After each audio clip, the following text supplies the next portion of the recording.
Hey guys, this is Jonathan Moulton here for the second part of the GoPro tutorials where we're going to be stabilizing the motion. If you look on the screen, this is what we're going to do. I have a split view going on right now where you see on the left side the motion is not stabilized and on the right side the motion is stabilized. So that's the effect we're going to do today. So let's jump back into our project panel. And so this is the project, or this is the composition that I fixed the fisheye effect with. So let's select that. Press enter and type in GoPro fish eye fix.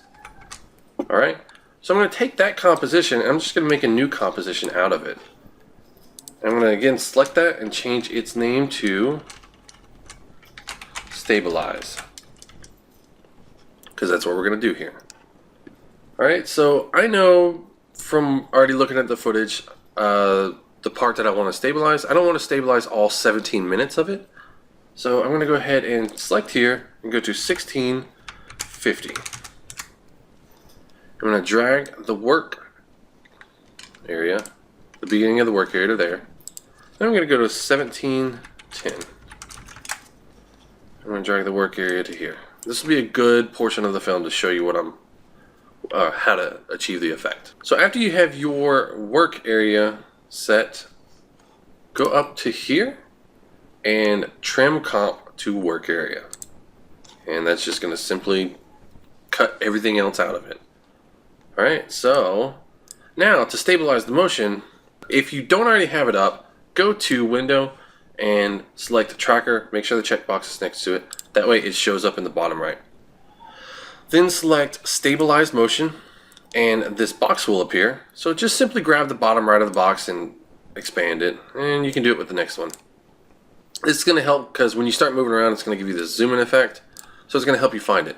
So what you're looking for in the picture is a very contrasted element that you can track. If you've seen it before, there's green screens, and on those green screens they'll have little white plus signs or possibly little white dots, and basically they'll take these trackers and stick them to those little white dots. They'll find contrasty parts right there. You see how it reflects right there? But I know that reflection might not stay there the whole time, so I won't use that. What's good on this bike is the bolt. So if I take and hover over the bolt, it zooms in. The bolt is light gray with a very dark outline. And that's going to be perfect to track for what I need. So let's go ahead and zoom in. Let's maybe move that to where the plus sign's right in the middle. And that should be perfect for the inner box. And the outer box doesn't need to be too huge, but for this one I think I'll put it to about there. And so the larger the box you use for pretty much anything, you might get better results, but it's going to take longer. Next, what you're going to do is select the Analyze Forward button, and that's going to actually start analyzing forward with your track motion. Now I want to point out something before we get too far ahead, because most of you guys will probably run into this issue. There's another button here that says Analyze 1 frame forward. So what I'm going to do is I'm going to analyze a few frames forward. Alright, so let's zoom in and see what's going on. So as you see, it's making keyframes for every frame forward, and it's following the bolt. Here, let me go ahead and press forward with this to get a few more. Alright, now let's stop it. So something that might happen is if you are following a point, sometimes it might not recognize the point and it will jump away. And you'll see this sometimes when it's doing the analyze forward. It'll do it really fast, and so it's good to just actually sit back and watch it. So I'm messing this up intentionally because I'm sure when you do yours, let's say it. So basically, it might bounce around and find another contrasted point to follow. And so this is what it does. Sometimes if you don't have a great spot for it to follow, and essentially if you watch the box starts bouncing around, and what it's going to do is it's going to apply that motion to your footage. And that's not what we want. So a great way to fix that is to go to the very first problematic part. Alright, so it's somewhere around there. Let's press page up and page down to find it. Alright. That's the frame that needs to be fixed. So that's the frame where it jumped off initially. So we go over there and we do that. And then you possibly can say analyze forward. Or if you're having issues, you can go one frame at a time. But I'm going to do analyze forward. And I'm going to let it go the rest of the way. And you'll see as I press analyze forward, it's going to delete the rest of these and fix the rest. Alright? So what I'm going to do is I'm going to analyze forward and jump to the end with it already done. Okay guys, so I stopped analyzing forward halfway through because I wanted to point out something. When I first initially started, I had the box out to here. And it was just simply taking forever, and well, it was taking a long time. I got through about 4 to 6 seconds, and it had been a couple of minutes, and I was like, it shouldn't be taking that long. So just to let you know, if you have a very good spot to follow, you don't need to make the outer box huge. So let's pull this back in and press play. You'll see that it's tracking a lot faster. Not at real time, but definitely a lot faster. Like, I'm going to get through these next 10 seconds, probably within the next minute. So, alright, let me jump to the next part. Alright, so now we have finished following our point. So I want to zoom in just a little bit, show you what's going on. So all these points is simply just where it's been following. So let's just drag this back and you'll see how the box follows along with the bolt almost perfectly. It might jump around a little bit within the bolt, but not enough to be super noticeable. Alright, so let's go back up and press fit. I'm just going to press home on the keyboard. Hope that took me too far. That's not right. So let's just start right there. So next, all you actually have to do is select apply, say OK. And then, as you drag the footage, here, let's press spacebar. You'll see that the actual frame moves around, and that's essentially what it's doing. So now if you look at the bolt, let me just set my mouse there and I lift it up, and you see that the bolt is staying perfectly where it's at. Now sometimes when you do this, if you are riding along or whatever your footage has, if you have a lot of jumping around, you might see huge jumps in the frame. So you know, it's kind of a give and take. If you want to do stabilizing motion, you got to be aware of how much your motion is acting out.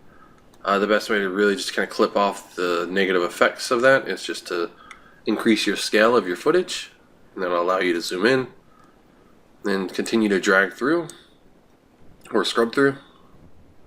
So I think I just saw a point somewhere around here. So that looks good for now. What I'm going to actually do is I'm going to go back to the beginning, and I'm going to do one last double check for myself. So I'm going to pause the video and make sure that it doesn't clip anywhere else. So I went through and did a RAM preview, and I found a problematic area. So let's press 0 on the keyboard, and it's around about this time you'll see the top of the frame dip in. Okay, that's about the only time it does that. So let's go ahead and fix that real quick. I know stabilizing the motion of your GoPro footage can be troublesome. Of course, I am on a motorcycle, so it makes it a little bit more jumpy. So real quick, I have the layer selected. I'm going to press the star on the number pad, or asterisk, to make a marker on our layer. Just to point out where it starts and it begins. So somewhere around there. Doesn't have to be perfect. And then I scrub through, see if there's anything else. Nothing. Okay? So what I'm about to do is something you don't have to do, but I'm going to actually trim this part out just so I can work with it separately. Let's open the position by pressing P, and let's set a keyframe. And then let's go to the end and set another keyframe. And what we're going to do is we're going to go and find the super troublesome part and just use the arrow keys on your keyboard to move it up and down. That should be fine right there. Let's jump back. See how it moves. So the majority of the frame is bouncing up, right? And let me just show you how the rest of this is being affected. So this is the tracker. We don't need to worry about that. But the tracker is actually affecting the anchor point of your footage. So that's how it's actually controlling your footage. So when we do keyframes to the position, it doesn't affect the motion trackers. So let's go back to position. So it looks like somewhere around here it's going down a little bit. So let's bring it back up. Right there should be good. And as it goes down, it stays within the frame. So let's zoom out. Let's do another RAM preview and just see how it looks. Alright, here we go. So it gets to the troublesome part right here, and we're watching. It does tilt down a little bit, which that's perfectly fine. Cool. So at this point, we've stabilized our footage, and we fixed one of the problematic areas.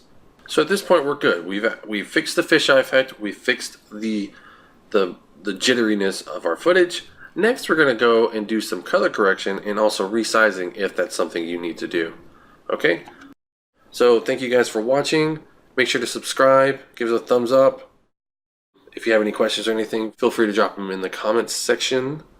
And have a good one.